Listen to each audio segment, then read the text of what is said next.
ایک دن حضرت عمر نے چاہا کہ میں نہ کچھ خاص نصیحتیں کروں لوگوں کو، کچھ خاص پیغام دین کا دوں، تو آپ نے لوگوں کو مسجد میں جمع کیا تو کافی سارے لوگ جمع ہو گئے، شہری بھی دیہاتی بھی۔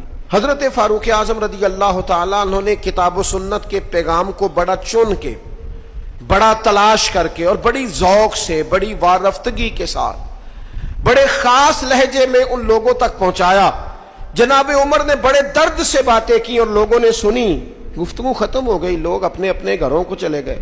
حضرت فاروق اعظم رضی اللہ تعالیٰ عنہ گھر گئے، اپنے بچوں سے، اہل خانہ سے فرمانے لگے جو گفتگو میں نے مسجد میں کی ہے تم نے بھی سنی ہے کہ نہیں؟ انہوں نے کہا جناب ہم نے بھی سنی ہے۔ آپ فرمانے لگے میں نے آخر میں ایک بات بھی کی تھی۔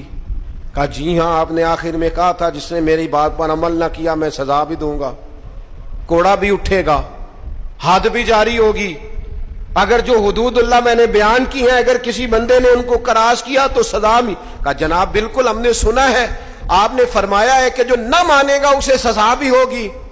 تو عمر کہنے لگے اب تم ایک بات اضافی سن لو، وہ جن کو میں نے تقریر سنائی ہے نا اگر وہ نہیں مانیں گے تو سزا سنگل ہوگی، اور اگر عمر کے گھر والے نہیں مانیں گے تو پھر سزا ڈبل ہوگی۔ تمہارے لیے سزا ڈبل ہے، تمہاری ذمہ داریاں ڈبل ہیں۔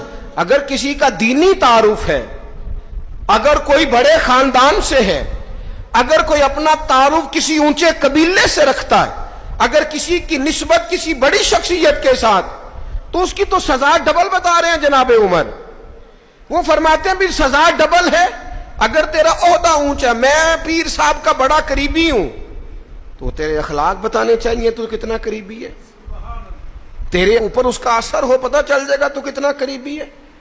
نیرا نیڑے بیٹھنے سے تو کوئی قریبی نہیں ہوتا، نیرا 20 تصویریں ساتھ آنے سے تو کوئی قریبی نہیں ہوتا۔ تعلیم کا، تربیت کا، اخلاق کا، کردار کا کتنا۔ حضرت عمر نے فرمایا ڈبل سزا دوں گا۔